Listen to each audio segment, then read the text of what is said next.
Anyway, so I'm going to speak about search a new era.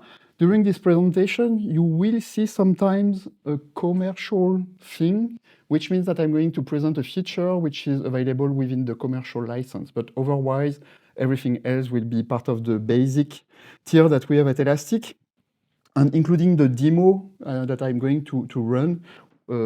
Maybe the demo that you are going to run is not with the commercial, is with the commercial part. Yeah. But the demo that I'm going to run first is available within the free version. So let's start. Who knows Elasticsearch here? Oh, a lot of hands. That's cool. Okay. So for those who don't know, Elasticsearch is based on Apache Lucene, and Lucene is the library we are using under the hood to index your document and do the search part and etc. etc. And we have implemented a lot of features about vector search, the thing that I'm going to present tonight, and it's inside Lucene. So the team at Elasticsearch has sent the code into the Lucene project, so now it's available there, which is super cool. So let's start. You know this sentence? These are not the droids you are looking for, right? This is what he's saying. Exactly. So what is happening when you want to index such a text into Elasticsearch? We are going through what we call an analysis process, which is going to transform the text and build some tokens, and the tokens will be indexed into the inverted index that we have on disk with Lucene. So basically, we are going to go through some steps. So let me describe a bit. So we first run the character filter HTML strip here. So we are removing the HTML tags. So this is a sentence that we have. And then we do tokenizer. We apply a tokenizer, which is going to split the text and generate a set of tokens, a bag of tokens. So those are the tokens that we have. We are removing also the punctuation, like the dot here or anything like that. And then for each token, we are going through what we call a token filter. So for example, we are going to apply the lowercase. So here we just change these to these, but with lowercase.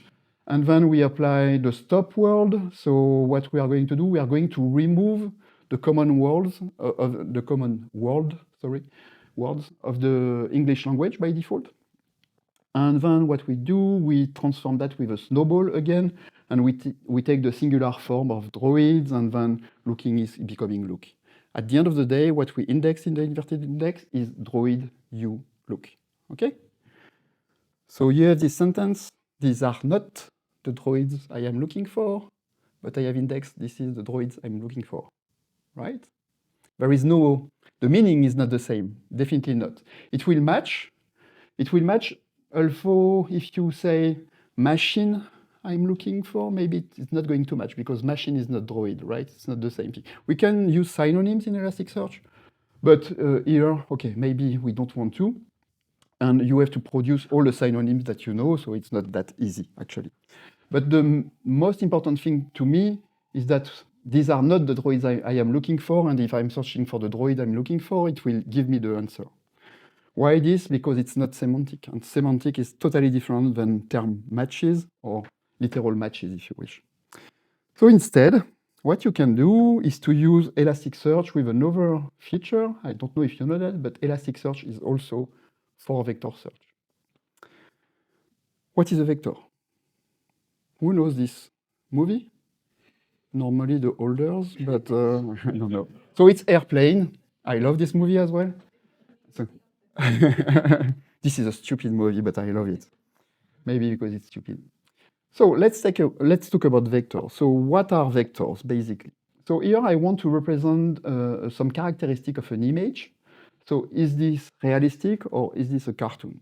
So on the left I have Leia, who is totally realistic. So the value is -1 here. And on the other side I have Darth Vader as a cartoon, so it's +1. Of course, I want to represent multiple dimensions. So here I want to add a new characteristic. So is that a machine or is the person a human? So Leia definitely is a human, so +1 on this axis, and Darth Vader cut in the middle, so okay, 0 for him. Okay. And what you are going to do is to place on what we call the embedding space multiple documents. So let's put now Luke Skywalker. So almost close to Leia, but without the hand. So we have 0.8 as the value. And then I have Obi-Wan Kenobi as a cartoon there. And then a machine, but realistic. And that's what I have. So this is my embedding space, if you wish. Okay. You can think about it like this. So what is the goal of that? The goal is to search for something. Here I want to search for this image. Okay? Who do you think is the closest image in my dataset for this image? Anyone? Luke? Almost there. Leia. Leia, because yeah, I think that Han Solo is made of I don't know, flesh. Yeah, exactly. Not metal at all, not like Luke. So probably it's Leia first. So yes, if I'm searching for this person, probably I will get Leia first. And then I will get Luke, because Luke is super close. And then, I don't know, to be honest. Maybe it will be Obi-Wan, maybe it will be the machine. It really depends, but I put Obi-Wan here. But what I'm sure is that Darth Vader is at the opposite side, right? It's not the same vector. And that's the same thing when you remember my sentence. These are the droids I'm looking for, and these are not the droids you are looking for. I should have two opposite sentences, right? Because it's not the same meaning. Here I have only 2 dimensions, but obviously you have many more dimensions in your with your models. So yes, think about that. It's much more than that. By the way, what you did here, you did some math. You don't know yet, but you did some math to get the result in this order. So how do you index vectors? What you have to do is to take your documents as an input. So it could be images, it can be documents like JSON documents, so text, it can be audio files. The demo I'm going to run will be using audio files. And then you need to find a machine learning model which is going to help you to transform this information into a vector representation of your data.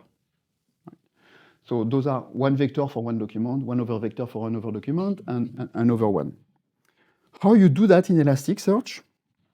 You can use what we call the dense vector field type, which is kind of new type if you have used Elasticsearch already. If you have used Elasticsearch, you know already the like that you have in the mapping, which is like the schema in Elasticsearch. You can say that the description will be a text, so I want to run full text search on it. But then I can add now that I have a desk underscore embedding field, and it will be the dense vector, so the vector representation of my content. How do you index the content? Normally what you do, you post directly your JSON document to Elasticsearch this way. So here I have the description, as you can see, and other content in my JSON document. But here I need to generate the embeddings using a machine learning model. So to do that, you can use a Python script. You can do that in Java. We are at the Java user group here. So you can use LongChain4j. For example, I contributed to LongChain4j, by the way. So you can send your data to your application, your middle thing. And then this is going to generate the embedding, so the vector representation of your data. And then it's going to post that information into Elasticsearch. And you can see here in yellow, this is the vector representation of my description, if you wish. So this is the same text, but as a vector, depending on the machine learning model that you are using. You can do that for images as well. Why not? You can. There are some models available out there. And if you have the commercial license, or if you are running on our cloud, then we can do the inference for yourself, so you don't have to run a Python script or whatever. We can do the inference for you. So in a machine learning node, you can import some of the models that you want to use to generate from the text the representation with a vector of the text. And then we will be doing that for you automatically. Speaking of that, so this is the way you load the model that you have, for example, the PyTorch model that you have, for example, on Hugging Face. So you choose a model, and there is also a Docker version of that, and you just import that into the Elasticsearch cluster. And we support a variety, a range of text analysis that you can perform on that. We are not supporting, for example, images. You remember I said that you can index an image. We are not supporting the generation of the vector representation of an image or of whatever binary that you have. We don't do that yet. So we have indexed something. How do you search for vectors? Basically, you do exactly the same thing. You take the text that the user has entered, or the image, or whatever, and you use the same exact machine learning model that you use at index time, and you generate the vector, and then you can run the search. How it works with a query. So you take your text, you send that to the same Python script that I mentioned before, and then it's going to generate a vector, and then you run a KNN query here on the field that we said it's a dense vector, so the desk embedding field, and you put the vector representation of the text here. This is cool because we are in Elasticsearch. You are not in yet another vector database. You are in Elasticsearch, so you can use all the tools that you know in Elasticsearch, like adding some filtering, some pagination, computing aggregation on the result set, all that. So it's available within the same API. You don't have to change anything. And the same thing if you have the commercial license. Okay, instead of generating the vector, you just pass the text and we are going to generate the vector for you. In the recent version, we changed a bit the thing, so it's also available within the commercial license. But I want to present that because it's the easiest way to do all what I mentioned. So we have now an inference endpoint with some task you can run within Elasticsearch or your task embedding, which means generating a vector representation of the text. And you say, you give it a name, and you say it's running inside Elasticsearch. It can run on OpenAI, it can run on Hugging Face, it can run wherever. We have multiple services available here. And this is the model that we want to use. Here we are going to use E5 from Microsoft, which is built in when you start Elasticsearch on cloud specifically. You just have to deploy it and boom, you're done. So you run that, and then you can do something new. So I mentioned the dense vector, which is a new type of field, but now we have also the semantic text, which is a new type of field, which is even easier. So you have your description with your text, and at index time, you ask Elasticsearch to copy the content of the description field inside the desk embedding field. And you said here, this is semantic text, and you are going to apply this inference that I mentioned before. Okay. So at index time, it's much easier now, because you just send your text, and we do everything. So the syntax is much more easier to me, so it's more developer-friendly, if you wish, with this syntax. And at search time, that's the same thing. Instead of building a KNN query and blah, blah, blah, and things maybe a bit complicated, you just run a semantic query on the field and then with the text, and we are doing all the stuff for you. So once you have the vector representation, the goal of all that is to find what is the nearest neighbor within our existing dataset of vectors and try to find it. So this is what you did with Han Solo when you found Leia and then Luke as the result. So you did that. Some words about choosing the embedding model. It's not an easy task, right? So we are providing out of the box the E5 model. You can find other model on Hugging Face, so that would be the advice. Try to use existing model, but please try them. Try them with your use case, right? It's not because it's working for another guy that it will be working for you. So you have to test that. For images, OpenAI clip is nice. And if it does not work, you can apply hybrid scoring. I will mention that later. And also, you can build your own model, but this is requiring a lot of expertise and some data. So that's the ideal thing you can do. Speaking of the model, so be careful. You are using a model at training time, but maybe it's not the same data that you have at production time. So it's like, okay, I'm preparing myself to run 100 meters. So every day I'm training myself for that. and then after 1 year of training, I'm going to run a marathon. It does not work, right? You are not trained for the right use case. So that's the same thing here. You need to think about the right use case. So let's do some math, what you did actually.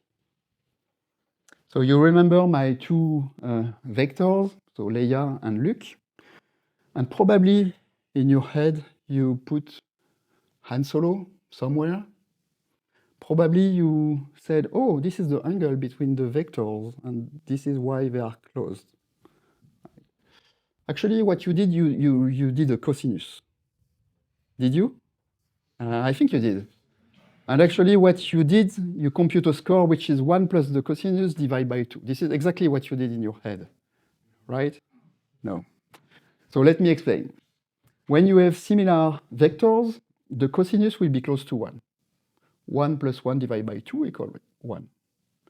You have orthogonal vectors, then the cosinus will be close to 0. 0 plus 1 divided by 2 equals 0.5. And then you have opposite vectors, and so the cosinus will be equal close to -1. So 1 minus 1 divided by 2 equals 0.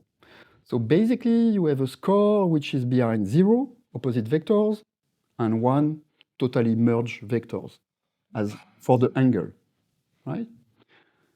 This is what you did. There are other ways, because here I'm just taking care about the angle between the vectors. I'm not taking care about the length of the vectors, right? So you can ask Elasticsearch to use other implementation like dot product and max inner product, where you take care basically of the length of the vector as well. Right? This is another way to do that. And there is the computation here. And also we have the Euclidean distance, which we call L2 norm, where you take care about the actual coordinates of each point to compute the exact distance, and we have some optimization there.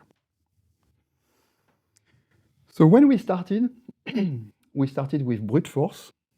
So what we try to compute the cosinus for every single vector that we have in our dataset with the query. It was slow, super slow, very, very slow, right? Like that. So instead, we said, okay, there is a paper named HNSW, and which is a layered approach, or basically what you are doing is you try to, by layer, to try to find what are the closest vector to your queries, and once you have selected the closest vectors, then you are computing the cosinus on those vectors that you have selected. So it's much more efficient because you don't have to read all the vectors, but only a subset. Of course, you can lose some vectors, so the accuracy may be a bit less good, but otherwise, yeah, the result is super nice. Vector search. So it needs a lot of memory, like a lot.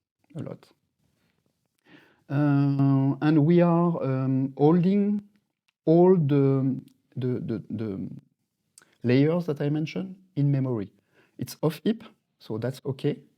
So you can have a machine with, I don't know, 128 gigabytes of memory, and you say, okay, let's put 16 to Elasticsearch for the JVM, but then the rest will be used for to store the vectors in memory.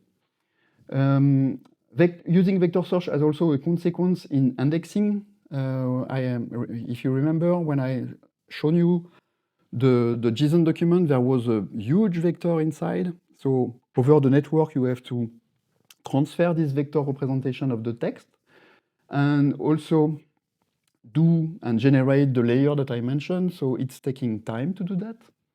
And the merging, so merging is something which is happening in Elasticsearch and in Lucene. So you are creating segments which are mini indices, if you wish, and at some point we are merging all that all the time. And when we are doing that, obviously you have much more data to merge. Even though we improve the merging a lot recently, but it's still a bit slow. So some best practices: avoid searching during indexing. So interesting for a search engine. So what you can do, actually, you can have nodes dedicated for indexing, for example, and you can create an index on those nodes. And the search is happening on other nodes. So we have a feature named alias. So it's like a virtual index. So you point to the index which is now stored on the search nodes. And in the other node, you can do the generation of your vectors if you wish. So you are not going to consume the CPU or the resource of the search part. And once you're done, you can move the index or you can switch the alias if you wish to the new index and then destroy the old one. So that's a way to do that. Exclude vectors from source, I will show you in the demo that I'm going to do that. It's a good practice because in general, the vector representation of the text has no meaning for the end user, so it's not useful to get that back over the network. It's useless. And use byte rather float and reduce the vector dimensionality. I'm going to mention that now. So let's say that you have, by default, this is what we were doing in Elasticsearch until 8.14, I think. So for each vector is a float. So each vector is 32 bits, no, 4 bytes, sorry, 4 bytes. And what you can do is actually to do some reduction and quantize. Maybe you can transform the float into integer and have the same kind of vector angles, if you wish. So you don't really lose the accuracy of the vector, but you are reducing by a huge factor the size that is needed in memory with that. And we have done even more, even better with the version 8.16, which is the last one. We have introduced now what we call the BBQ. So Elastic is the first database in the world. Yes, it's not barbecue. So Elastic is the first database in the world to have implemented the paper that we are using for that. So it's actually we are using bits, not bytes, but bits. So it's a factor. It's a huge factor. Like you can now hold on a single machine like 500 million vectors, if you wish, on a single node now. It was not possible before that. With this implementation, you needed to have like 18 nodes of Elasticsearch, which was ridiculous in terms of price. I'm not saying about the license, but I'm saying about the hardware price.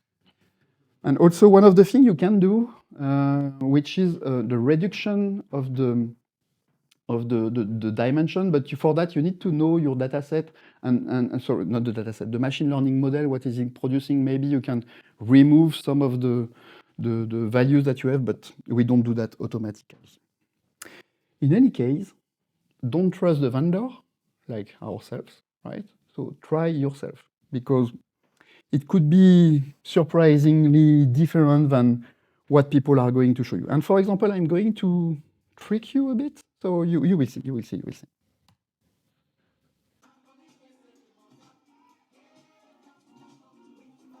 I love to DJ. So this is my podcast, shameless plug.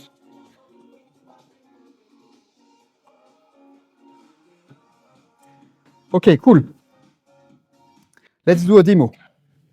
So what I'm going to do, I have on my laptop some audio files, and I'm going to use a machine learning model which is going to generate a vector representation of my audio content. And I'm going to index that into Elasticsearch using the dense vector that you saw previously. And at some point, I will hum a song. Actually, it's already recorded. And using the same machine learning model, I will run the KNN search that we presented before, and I will give you back the result. Okay, so this is the purpose of this demo. So let's do that. So I have here a Python notebook. So everything will be available on within the link that I will share with you later on the meetup page. So I have imported some libraries. The important one is this one. This is where I have the machine learning model. This is where all the smart part is happening. It's not in Elasticsearch. Elasticsearch is not smart here. It's just doing the right thing to find the right vectors, but the generation of the vectors is not inside Elasticsearch, it's outside. So I'm loading this, this model here, and with that, I can run inference then on that. So let's see if my connection is alive. I'm connecting here. So I just updated the cluster while I was in the hotel room today. So let's see. What did I do? No, I don't want that. And here is the creation of the index. So what I'm doing here, I'm removing the index if the index already exists, and then I'm creating a new index. So let me run that. So you can see here I have a genre field, which is a text field, a title, a timestamp, which is a date, a path, which is a keyword. And what I said, the audio embedding field is dance vector. This is where I'm going to store my vector representation of my sound. And I said, best practice, remove from the source this thing because you don't have to get it back when you are asking for results. So it will be much faster. I have this script to list what I have on my disk, which is not important, but this one is more important. Here I have this method, which is get embedding. So from an audio file, I'm loading the audio file, and then I'm calling my machine learning model, and I'm running the inference on it. And this is where the smart part is happening. This is where I'm getting back a vector. Okay? And then, simple thing, indexing a document. This is really standard in Elasticsearch, but here I'm just providing the vector representation that I computed before. So, sorry, it's Python. I know this is a Java user group, but okay. I did not manage to run this machine learning model within a Java code yet, so this is what I want to do, but not yet. So here at search time, so I'm doing a search inside Elasticsearch, and the query is the KNN query that I mentioned before. Okay, so this is KNN on my field audio embedding, and I will pass a vector representation of the sound I'm looking for. Okay. And then some fancy stuff. So let's list the audio files. Okay, those are the audio files I want to index. So I don't have a huge data set here. It's really small. So it's not about performance or those things, right? It's just about that I want you to understand what is happening. So let's run that. So for each file here, I'm getting the embeddings. So I'm generating the vector representation of the audio file. And then I'm storing that into Elasticsearch. And this is what you can see here. You have the file, and here you have the vector representation of my content, of my audio content, okay? And again, this is coming from the machine learning model. And then when you want to search for something, I'm going to provide an audio file.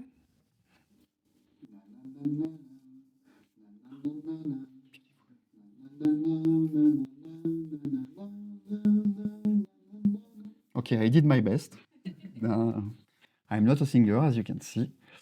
So what I can do with this audio file, I'm going to generate the embeddings.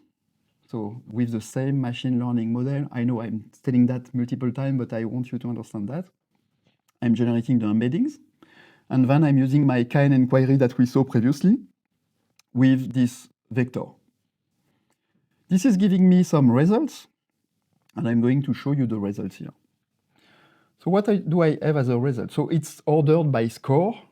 So the highest score, the better. So here I have myself actually singing. I'm not equal to myself, which is weird, right? I should be 100%, but I think it's because of the automatic quantization that we have nowadays. So we are transforming the float into integers. So maybe we are losing a bit of precision here, okay? But still, we have the right order here. I'm still on the top, so I'm super close to myself, which is okay. And then I have another one, which is more interesting. So this one. So let's listen to this one. So 94%.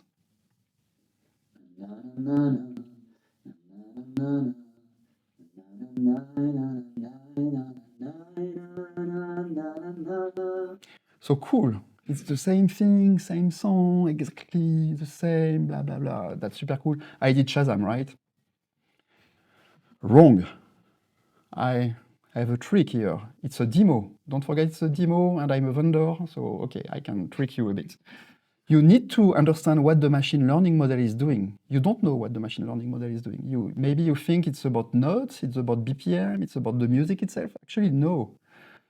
What the machine learning model is doing is classifying the song in different categories, if you wish. Look, is that a speech, a male who is speaking, a baby who is crying, maybe? Yeah, something like that. Someone who is singing, a male who is singing, someone who is humming a song. Okay, so that's the classification I have. It's not related to the music. The thing is that the two sounds that I have was probably people humming a song. That's all. Okay? And then you have other things like people snorting. Yeah.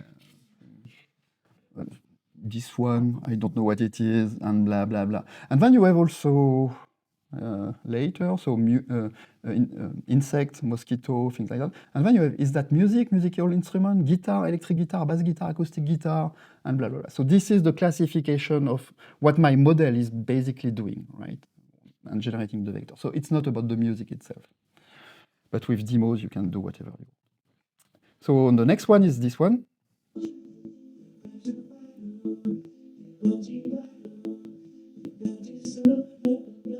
So it's super similar, but we have some musical instrument in the background. So maybe that's the reason it's less close.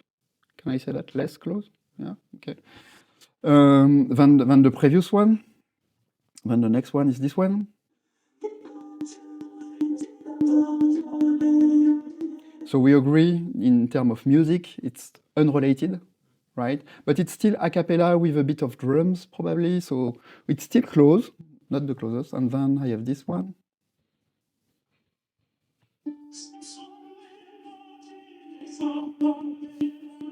So the very first time I ran this demo, I said, wow, I have the voice of an opera singer, which is cool. And then I understood the model and I said, oh no, actually no, not at all. Not that. Yes, we can do that in another one. Do we have time? Yeah. Okay.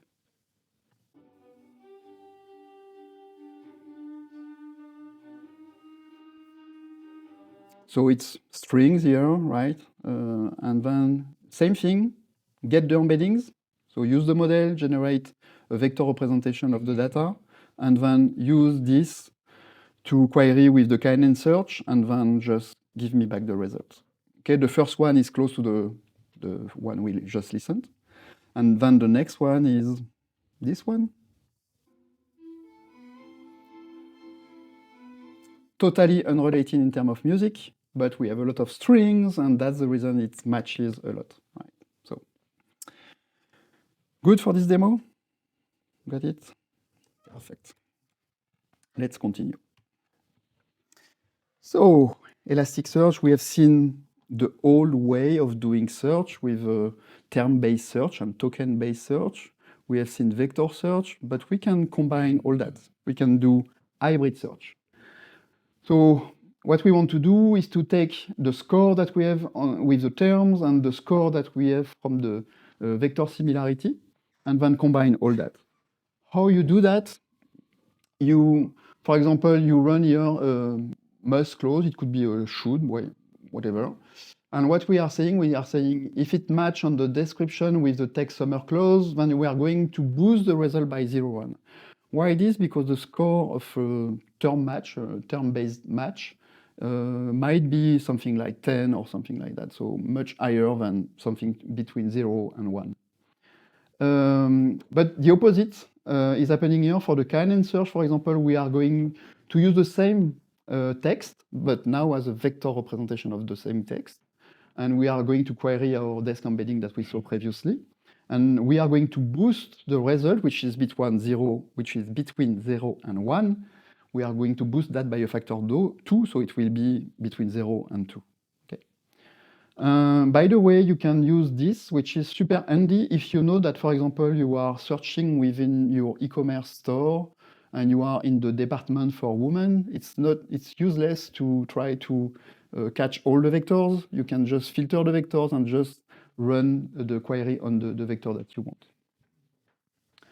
want. Yes. Another thing that we are supporting, it's what we call sparse vectors. So what is that? Let's take as an example those two sentences, and let's see what is happening with a machine learning model which is able to generate sparse vectors. So yes, and that's what you are seeing here as a result for this text. So the machine learning model is basically going to generate terms. So you don't know in advance the number of dimensions that you will have in the vector, because it depends on the list of the terms that you will get at the end. But it's going to generate a list of terms with a factor. I like to say it's like a synonym with a boost factor, right? Okay, so maybe this one quest is much more important than cheap if I'm comparing those things. And why this is cool is because it's term-based search, and Lucene has been super great at searching for terms for years. So this is super, super efficient in terms of speed, right? You can go super fast. So you have a specific query for that, which name is sparse vector, and you provide the vector that you want. We do have a machine learning model ourselves that we built, which is generating sparse vectors, but this is in the commercial license again. And why I'm mentioning all that is because you can do some ranking, some combination again of the scores, but remember we have a term-based score where the score is between maybe 0 and 1000 maybe, I don't know. Dense vector score 0 to 1, and this one sparse vector, I don't know, 0 to 1 as well, maybe. I don't know exactly. So we have a problem with the scores because it's hard. You remember I put a boost of 2 for one of the vector part in the previous slide, and I put 0.1 for the term base. But what if the score is 1000 here? 0.1 is not enough. So you have to adapt the score every time, and it's kind of hard. Instead, you can implement a paper named RRF. So let's say that you have your first algorithm which is using dense vector, which is giving you a result set as the result, and you have the score between 0 and 1, as I said.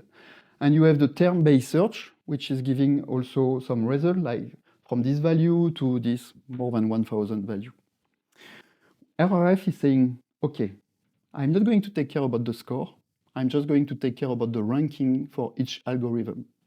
And I'm going to compute this formula, which is super easy to understand, actually. I forgot the math, but I did the math. So what you do, you take the rank for each document within one algorithm. You do the same thing for the second algorithm. You add a value. By default, it's 60. Don't ask me why it's 60, but 60 is a good default value. You can change that if you want. You do the same thing here, and then you add everything with a 1 under, 1 on 61, 1 on 62, etc. And you do the addition. And then that gives you a new ranking of your document. What it means that if you have two documents where the rank is super high in all algorithms, then probably this one is super nice to present to the user, right? So this is exactly what it's doing. So I know some people who are doing that. So they are calling the dense vector, getting back the result, and they are calling the term-based search, and they are getting back the result, and then they are computing that on their side.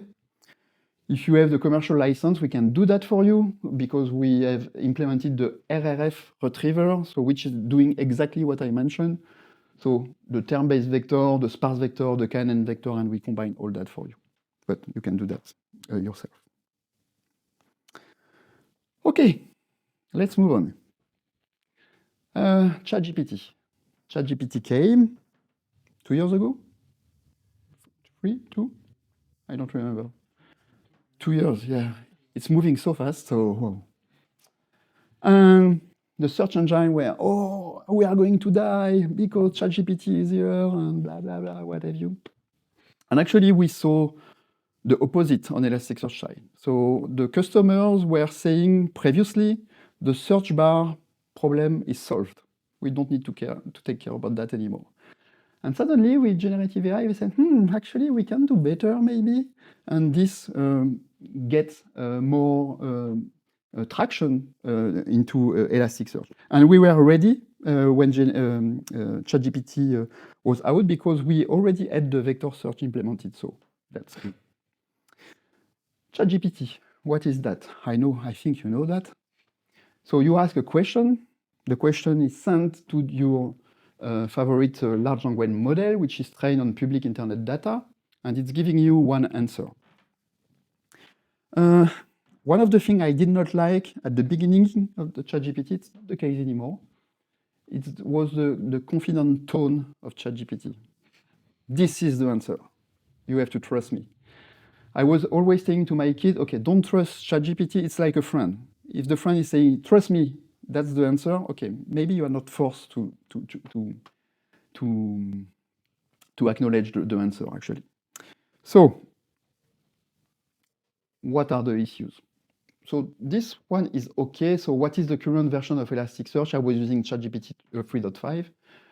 This one is fair. It's saying, okay, as my last knowledge update in January, blah, blah, blah, the latest version was 7.10, maybe it changed. So check the editor, which is okay.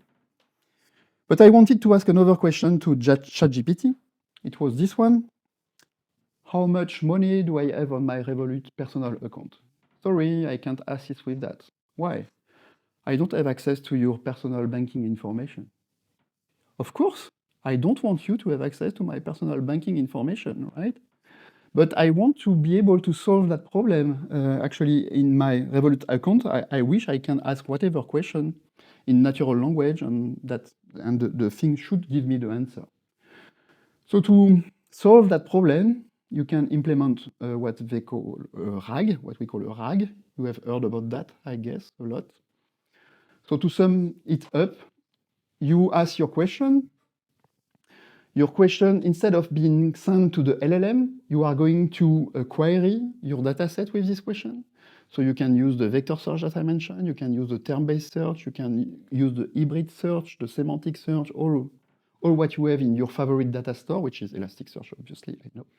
So here, and then it will get back your business data, and only your business data, and with a nice prompt, because you need to set the prompt correctly, right?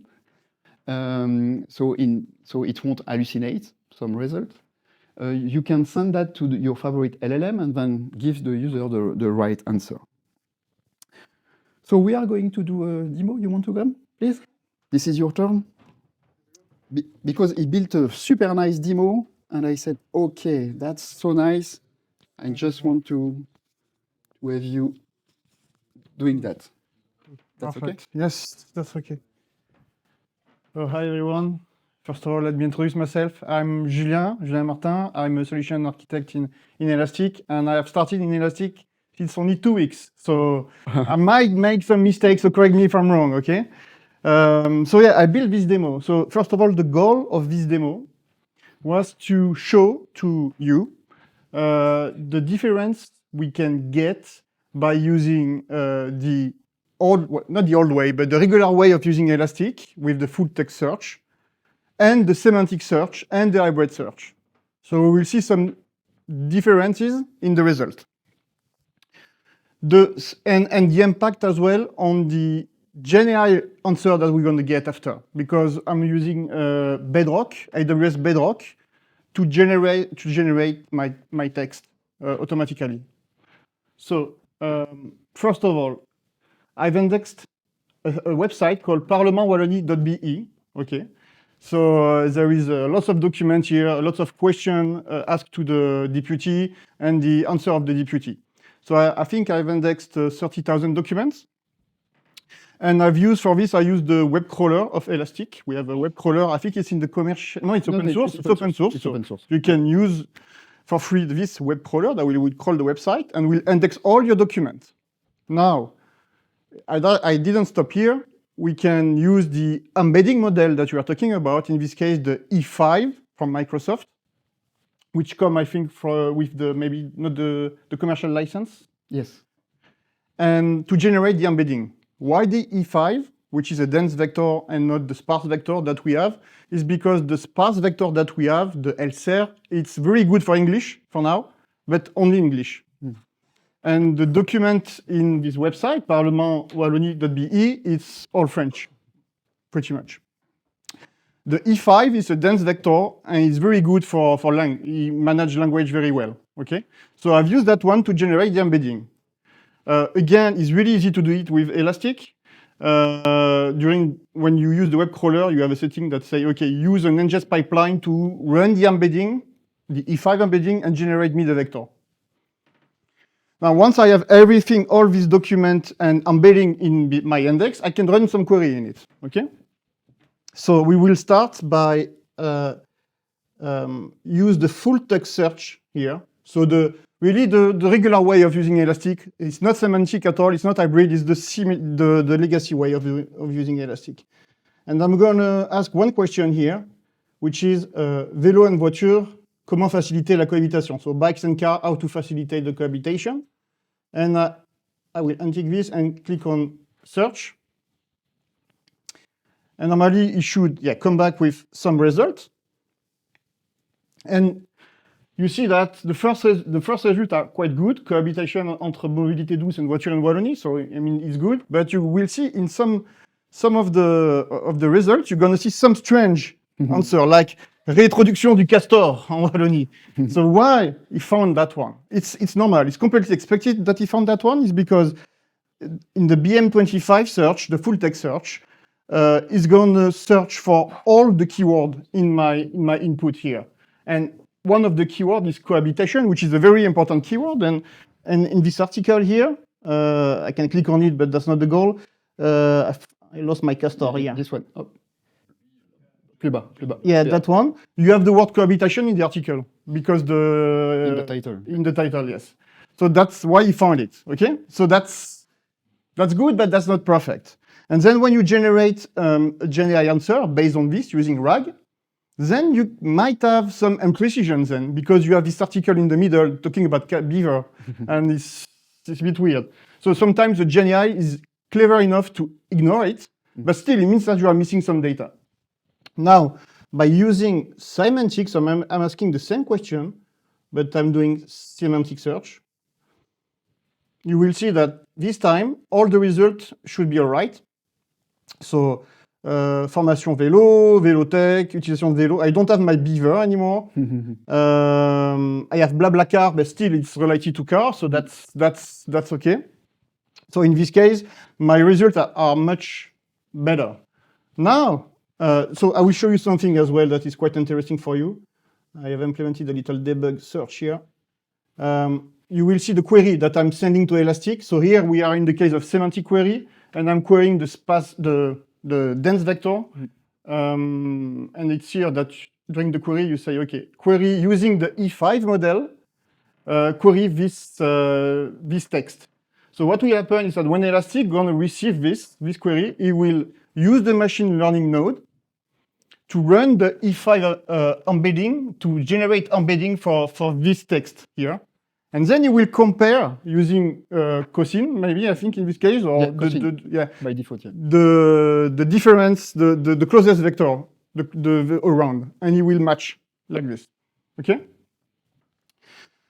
So another things where semantic search is very handy is for language. So now I'm asking the same question, but in English. Okay. So I'm switching back to the full text search. So the old way of using Elastic, well, the regular way, I should stop saying the old way, the regular way. And I'm gonna ask my question in English. But I could have done it in Dutch as well, but I'm not a good Dutch speaker, so I haven't translated, but I could have done in Dutch as well. It would be the same result. And I'm clicking on search. And what will happen here, if I check my query, by the way, it's still on, it will do the Elastic query, so a match term on my English word here. And you will see in the result that it will match things, but nothing related to cars and bike. I mean, conférence mondiale sur investissement à la bolle, it's financial stuff. So the score is going to be very low, but he found only those documents, so he just showed the documents, okay? So there is not a single one, I think, about bikes here. So if you generate a GenAI answer based on this, it's going to be completely messy, or maybe we'll say, No. no, I don't have the context, or I have a bad context, I won't generate anything. Now, using semantic search and doing the same query as before, so in English,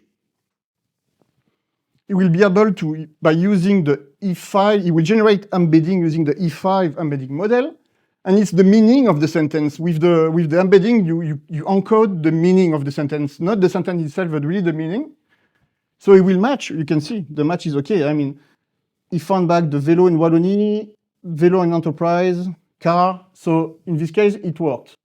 And I didn't lie. I mean, the query that I'm sending is really in English, and I'm using the E5 embedding model to generate the embedding. Okay. So that's really, and this, especially in Belgium, where, as you know, we have free German as well. So free languages. So it could be handy to have these kind of things to answer the citizen. Now, the goal of this demo was also to show how it can help in the GenAI answer. So I'm going to activate here the generation of response, and I will switch even in English. That will be better for everyone. So now I'm asking the same question with an hybrid search. We haven't covered the hybrid search. I will show you the query and click on search. So in this case, what is it doing? It will perform the hybrid search. Hybrid search is the standard query for the full text search plus the query on the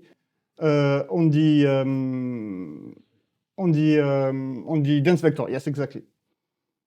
It will find some matches, and it will send everything to Bedrock. Here you have the Bedrock prompt that I'm using here. I'm saying to Bedrock, you are an official agent of Wallonie Public Services.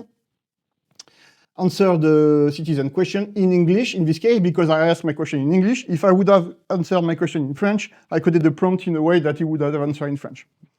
And then I'm sending all the context that I've found, all the hits that I got back from Elastic, I'm importing it in the prompt, in the Bedrock prompt. So the prompt, the GenAI will know where to look for the information. And now if I just... You need to show the answer. And here you have the answer. So that's an hybrid search. I have on the left-hand side, I have the hits coming back from Elastic, and on the right-hand side, I have the generated answer from Bedrock in this case, using the answer from Elastic, of course. And you see here that everything is a reference in the answer. So for example, here, the source will be Parlement Wallonie. It's a bit small, but that's a good source. Everything is documented, and it can make a nice answer to the customer. To prove that I'm not lying here is that, for example, if I say quel est l'âge du capitaine Haddock, so how old is the captain Haddock, and I say okay, search for this, he will find some match still, but the score will be really, really low, and it will send it to Bedrock. But to the LLM, I say Bedrock, it could be, with Bedrock I'm using Claude. It could be GPT, it could be Olama, it could be whatever you want to use. And in this case, you say, okay, I apologize, I don't have any relevant information, so I cannot give you an answer about Captain Haddock. So yeah, that's the goal of this demo here, is really to show the differences between the search, but also how handy it could be to implement multilingual search. This is something here, the indexing of the website and the implementation of this took me 1 day. It's really easy to implement, really easy. And only after 2 weeks at Elastic? Yeah, well, yes, I lied a bit. I was a support engineer before in 2020, 2021. But at the time, that was not existing. Well, vector search exists, but it was not used. So yeah, that's the demo. I don't know if you have some question about it. Oh, there is a question in the back. Yeah. Yeah. Are you indexing the document or the content of the document? So when you embed, you find the right file? Yeah. Okay. Best match, or does it actually take the content of the file? You see my point? Yeah, so yeah, I will explain how it works. So that's the website, and you have, I don't know, thousands of hundreds of documents like this, of pages, HTML pages like this. The index, the crawling engine that we have in Elastic will crawl all websites, will take all the HTML code, and will import it in an index in different fields automatically. Yeah, yes, yeah. Yes. Now we have with the new type, I think the semantic type that you talked about before, we have automatic chunking as well. So it will, but you can customize it as well. You can chunk by sentence, chunk by word. You can, yeah. And so one of the things we discovered when we implemented BBQ is that maybe in the future you won't have to chunk anymore. Because BBQ is small enough, and so maybe you won't have to do that anymore. So, but this is something that we have to work on to make sure that it's happening. But it depends again on the use case. But the first tests are super good for that. Yeah. Okay. Yeah. Okay. Merci beaucoup. Okay. So, you remember my question? Yeah, how much money do I have on my Revolut account? So a colleague of us actually built something. I did not know that. And he say exactly the same thing. So he's searching in his account, this is a fake one, for food and groceries with BM25, there is nothing. But if you're searching for the same thing, food and grocery, using the vector search that we mentioned, he's able to find things. And then he implemented something which is the RAG here. Okay, so I want to know how much did I spend on Spar, at Spar. So it's going to query the index using vector search and then send the answer with some data to the LLM, and then the LLM will answer that question. Right? So that's the way to implement things without giving all that to your LLM and making your bank account public. So I hope you know now that Elasticsearch is also for semantic search and not only for token-based search. You will find the slides and the demos on this QR code, but I will share that also on the meetup page. And thank you for attending.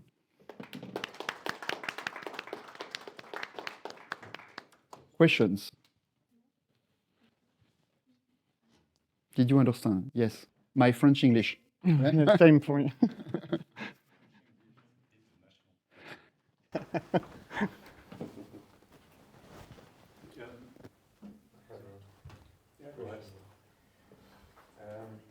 So I was wondering if you need some special hardware to run these models. So for example, if Elasticsearch needs to be installed on some nodes with GPU resources, or if you can just use the CPU. It's the CPU. We are not using GPU. And for a reason, I think the JVM is not super good at using GPU nowadays. I don't think so. Maybe we need to... The default one, no, but there are Some GVM. The Tornado VM. Yeah, okay. But But we don't need that, actually. The way we are computing the things, and specifically with BBQ and things like that, we don't need GPU to compute that. We are heavily using parallel SIMD parallelization. Oops. But no, we don't need that. We don't need GPU. And for the model, I think GPU is super useful when you generate the model. But when you use it, maybe here in our case, we don't need that. Maybe it will happen in the future, but not yet. Yeah.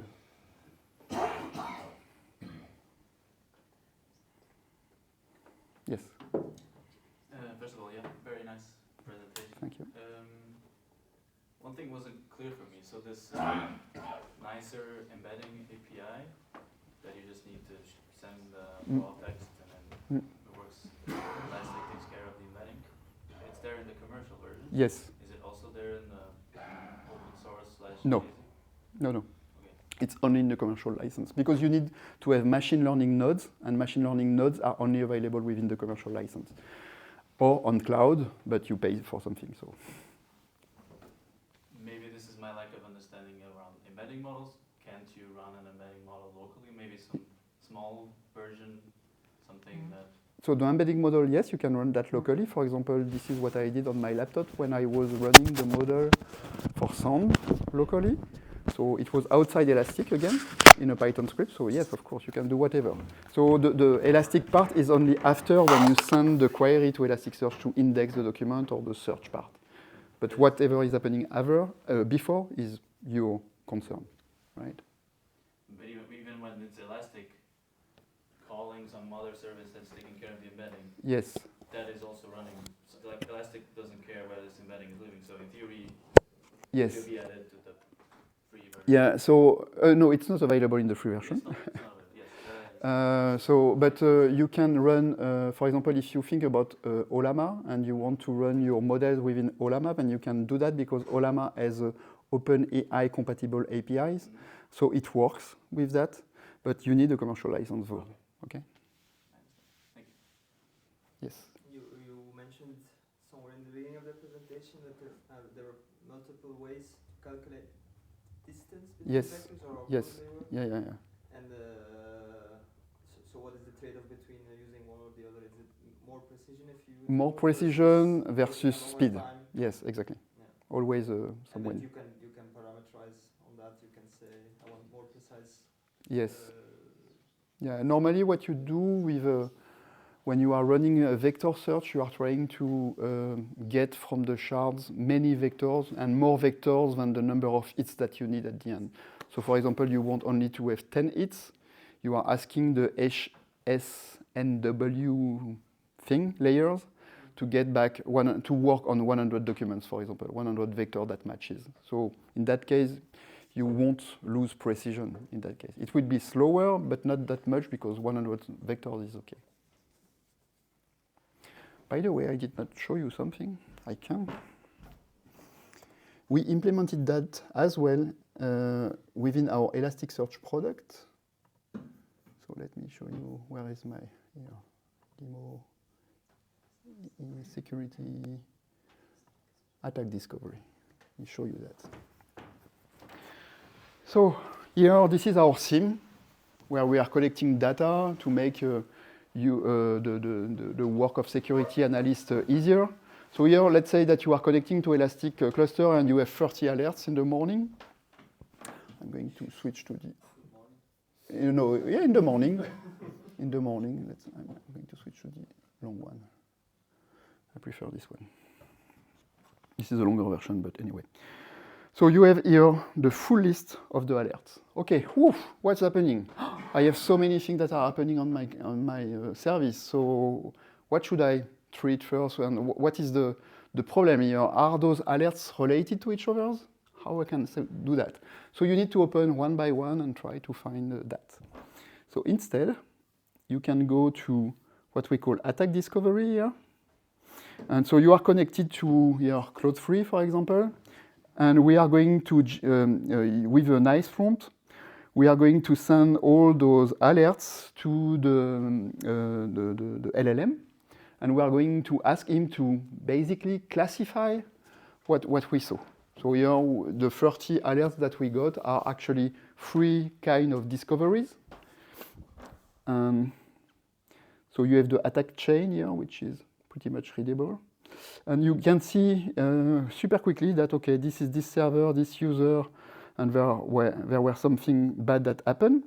And if you look at the description, the LLM is coming back with a clear description of what happened, right? With all those alerts all together. The nice thing is that you can see the related alerts. So those were the alerts that we saw previously, but these are linked together. And then you can still investigate your alert if you want. And you can add your whatever happened to what we call a case, which is a way to document automatically here with the answer from the LLM what happened. So you can send that then to your, I don't know, PagerDuty, whatever system that you want to use to treat those things. And then if you go back to the alerts, you can use the AI assistant, which is again going to use the LLM, so both of worlds. So we are going to send the alert, the description of the alert that we saw previously, and the list of the things that we saw. And then we can So this is exactly what we are sending here. And then we can say, how should I remediate this? We click, and the LLM is going to answer, obviously, with that. And then we can add that to the case, and blah, and view the case. And then we have a fully documented thing. So this is the RAG happening internally within our product. So in observability and in security, you have that. You have that as well now in the AI assistant, which is hidden somewhere in Kibana. So maybe it's this icon. And you can ask questions to Kibana like, okay, how can I create a dashboard? We have a new language and a new engine named ESQL. How can I transform a request from Splunk to Elasticsearch to ESQL, for example? And this is going to use also all those techniques for you. So that's super cool. So this is RAG applied internally.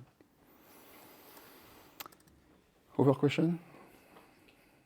We're done? Another. One more. Yeah. That's maybe related to this. So this RAG pattern, super popular now, right? And it seems like Elastic is getting more pieces to build this. You have the keyword-based search, you have the hybrid search, you have embedding-based search, kind of. Is the goal at the high level to move towards, for example, a full-on RAG thing just within Elastic, or is it just a piece of the puzzle? I wish that we will go to that target. I don't know if it's the target or not, to be honest. I wish we will do that because it's super easy. We have some of the endpoint. I mentioned the inference endpoint where we can call a LLM basically. So I think we have everything. We just need the glue now to do that. It's not yet there. I have never seen a paper about that, but I think it will be the future. To me, it's like send a sentence and you have prepared the context and then done, right? That would be my ideal dream, but we are not yet there. So I don't know if this is the target of Elastic. I don't know.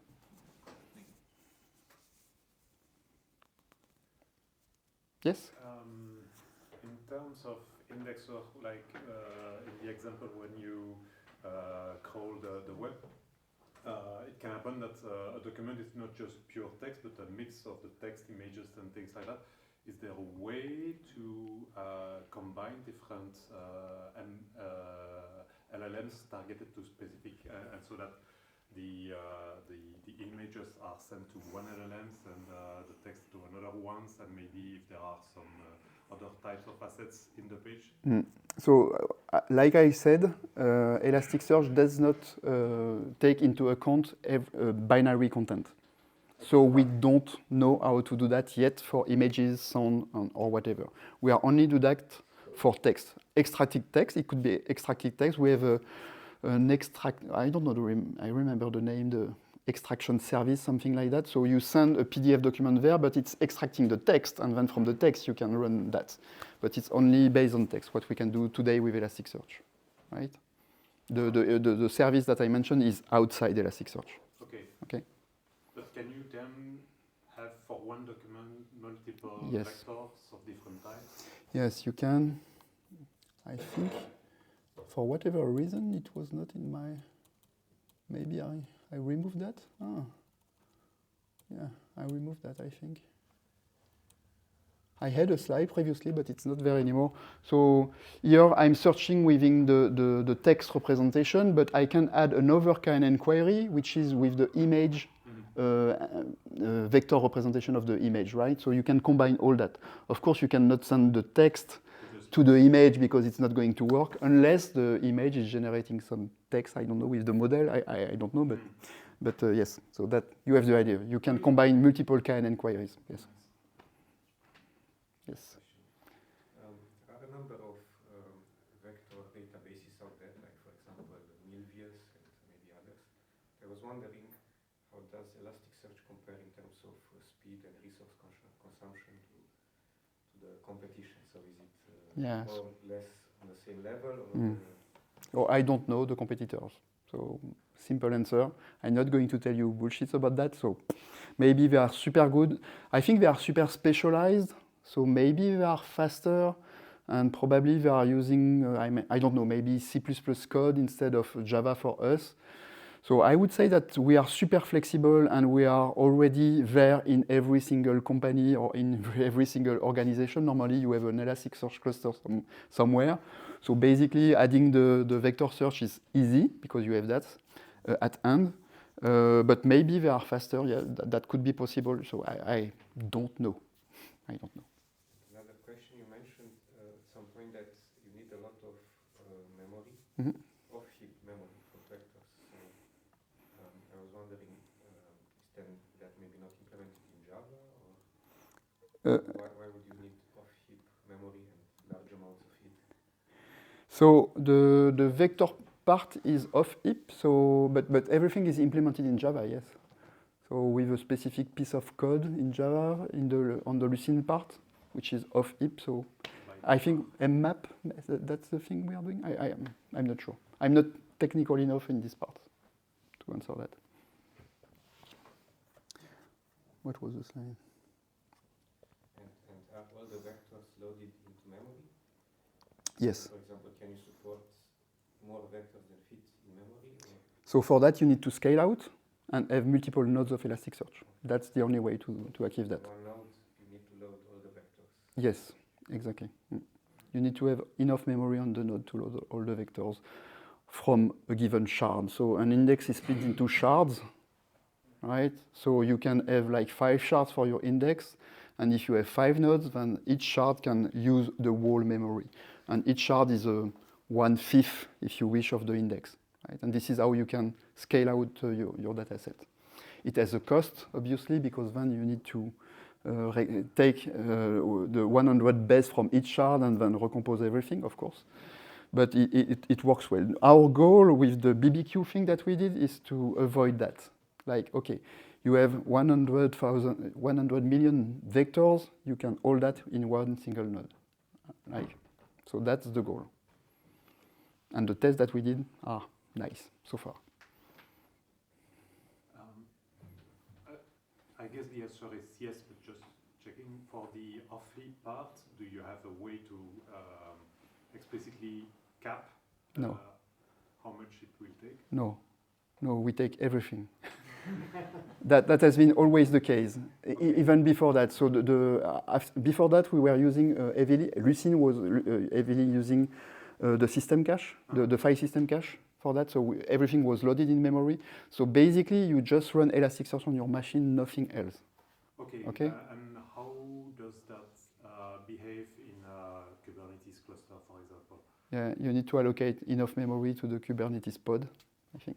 Okay, and it will detect based on the settings of the JVM how much is given to the pod, or good question. Previously, in Java 8, it was previously an issue that it would detect the memory of the host rather than the memory that was allocated to the pod. I have no idea about this, about Kubernetes. I'm not good at this, but I think in the pod you can control that. I mean, we have ECK, what we call that, Elastic Cloud for Kubernetes, which is our receipt for Kubernetes, and I think you can control that, I guess, but Okay, we'll check that. I'm not sure.